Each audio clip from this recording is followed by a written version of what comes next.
English छानपैकी बोलण्यासाठी एक अतिशय उत्तम असा उपाय तो म्हणजे रोज जेव्हा तुम्ही कामं करत असता तेव्हा तोंडाने इंग्लिशमध्ये बोलत राहायचं. आता समजा मी आता काम करते काहीतरी आणि मी बोलतेय मनाने.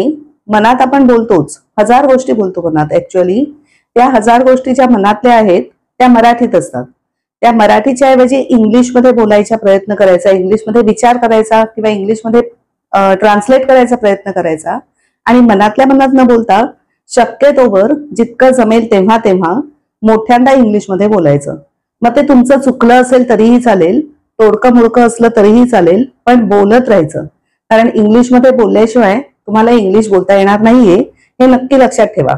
आणि बेसिक ज्ञान हवं, जसं मी म्हटलं तसं की टेन्सेस माहिती हवेत, क्रियापद माहिती हवीत, V1 V2 V3 माहिती हवं, प्रेपोजिशन कधी कुठे कसं वापरायचं हे माहिती हवं. हे बेसिक ज्ञान एकदा करून झालं तुमचं. मोस्ट ऑफ द टाइम्स तुमचं काय होतं की बेसिक ज्ञान तुम्ही घेतलेलं असतं, ऍक्च्युअली ते सगळं तुम्हाला माहीत असतं, पण बोलताना कुठेतरी प्रॉब्लेम होतो. आता हा जो प्रॉब्लेम आहे तो सॉल्व्ह करण्यासाठी अतिशय उत्तम हाच उपाय आहे की तुम्ही जे काही कराल ते सगळं इंग्लिशमध्ये बोलत राहा.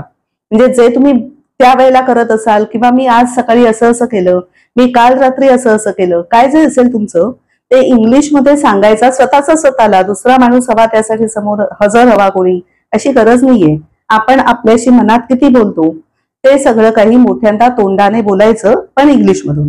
असा कायम प्रयत्न करायचा. कायम म्हणजे कितीतरी हजार वाक्य तरी सहजपणे रोज तुमची बोलून होतील जर तुम्ही असं केलं तर.